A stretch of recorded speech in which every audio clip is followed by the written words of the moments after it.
Hey guys, what's up? My name is Ron Segal and I'm a freelance designer and entrepreneur, and welcome to my yearly income report. This is the second time I'm doing this, and I'm super excited about sharing with you how this year went for me and how I did this. So let me give you just a little bit of context for those of you who don't know who I am and what I'm doing.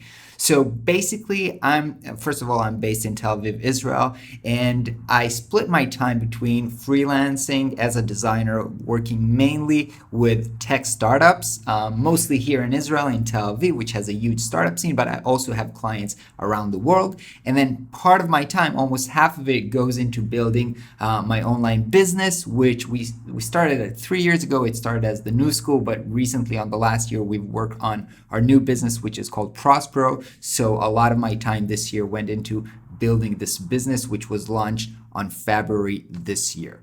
All right, so let's jump right into the numbers, and then I'll take you or discuss a little bit about how I earned that money. All right, so the total income of 2017 was just a little bit over $200,000, which is 33% more than I did last year. Now, crossing the $200,000 per year is a great milestone for me and made me super, super happy. And that's because when I kind of did my research into designer salaries, I always saw that kind of the top salary for, top San Francisco designer, and I say San Francisco because that's where I think the big tech companies are paying the highest salaries in the world, is around $200,000. And so now that I crossed this kind of a milestone, in a way, it makes me happy because I know that I'm making there's no way that a big company can seduce me with a high salary, because I'm already making what they would pay the top designers in the world. So knowing that I make this salary makes me super confident and happy about this situation. All right, second metric that I'm tracking and is super important for me is how much money I actually saved. This year I saved close to $20,000 out of the number that I showed before is obviously the gross income before tax and before everything. Money that I actually saved up is $20,000, which is 12% increase in money over last year, but it's actually lower percentage. It's just 10% of my total income. Last year I actually saved up 12% of my total income, and I'm wondering why is that? Probably because my cost of living raised a little bit. We had another son, our second son this year, and so that caused my cost of living to go up a little bit, which is going to go even higher next year. We're going to have 2 kids in private kindergarten. So that's a trend which I'm not very happy about. I'm going to have to think about how to increase my savings. Because, and I've shared this on the previous income report, the kind of percentage of the savings that you have is actually, it will help you determine how fast you can reach kind of retirement, and 10% is not very high at all, in my opinion. All right, the third metric that I'm tracking, and it's not related totally to income, but it's kind of a measurement for me for the quality of my life, is how many times I traveled this year for both work and pleasure. And this year, I've almost traveled exclusively to countries whose flag is red and white. But then I had to go to Greece and Germany, which was a great fun. So I estimated that I will travel less this year because I had a new son, as I said before. But I still get to do a lot of travel, some of it for fun, some of it with my family, and some of it for clients. Just a couple of weeks ago, I returned from Berlin. I was on a great design sprint boot camp with AJ and Smart. So I did my share of travel this year. So this year has been excellent in that regard as well. All right, so let's talk about how this money came and where did it come from. So basically, as you can see, most of my money, the majority of my money, comes from my freelance work. This year, YouTube, which was totally insignificant last year, has taken up a bit more share of my income. That's because earlier this year, around February, I started to work with a sponsor, with Webflow, which is a company which I use their product daily and has totally helped me increase my earning, because now I can offer my clients to also develop the website that I designed for them. And so they became a sponsor of this channel. I also created a page with recommendation for Amazon, so I get a little bit of money from there, and also doing the kind of monetizing old videos with YouTube ads. So YouTube has become more significant stream of revenue for me. I am still, actually, when I think about my YouTube, it's still a hobby for me, and I do this because I enjoy doing this. I don't think that the money that comes in because of it is worth the effort of actually putting up a video every day of the week. That's a hard work, but I'm super passionate about this, and I'm happy that it can provide a meaningful income as well. So that's awesome.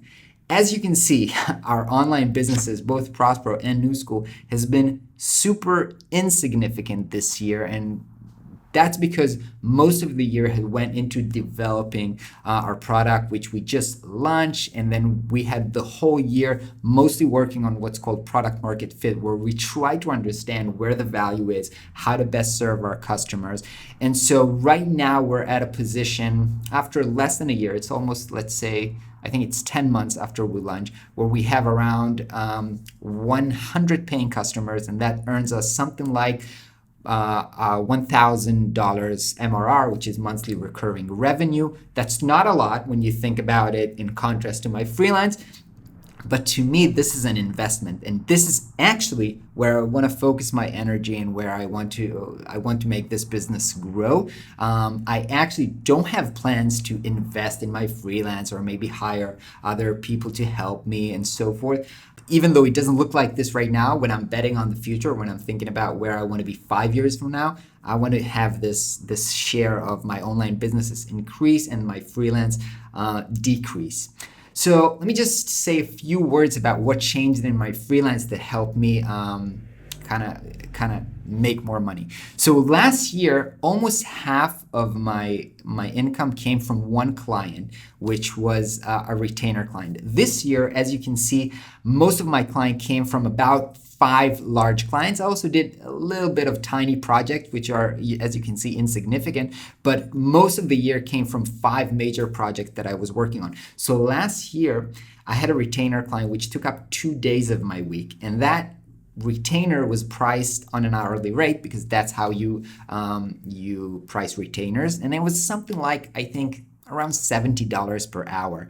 And one of the major decisions that I've made early this year was to really not totally cut down this client, but really majorly reduce the hours that I allocate to him. I helped them hire a new designer, and now I'm just managing that designer. What that actually did is that it freed up 2 days of my week to actually take on project which I value price. And when I value price projects, again, based on what their value and not based on my hourly rate, when I calculate at the end of the project how many hours I worked on it versus how much I priced it, it comes up that I'm making about $250 an hour, sometimes even more. And so that really helped to kind of, if you want to say, increase my hourly rate, even without increasing my rate, just by changing from retainer to value-based project, really helped me to increase my earnings. Now I'm actually aiming to make my hour value around $350. Again, that's not what I tell my clients. That's how when I measure how much I worked on a project, that's what I want to find out. I want to find out that my hour is worth $350 for an hour. That's kind of my goal for 2018. So that's basically it. I hope you found it helpful. It's been a great year for me. Again, I had a new son born, and I took some weeks off for that. And so this year has been crazy. One of the partners in the New School, Lior, my partner, left in the middle of the year. So it's just me and Ayal, my technical partner, working on Prospero right now. So a lot of things changed this year. But overall, I feel that, on the one hand, I got to increase the value on my freelance side and do a lot of work on Prospero, and I think it's ready and it's positioned now to really make an effort. My goal with it for 2018 is to increase its revenue to $25,000 per month, which will mean that by the end of the year, I want to be with 5,000 paying customers. That's kind of like large goal, but that's where I want to head next year. Would love to have you on this journey to see how it's going on a daily basis. Hope you guys are having great holidays. Happy New Year, and I will catch you tomorrow.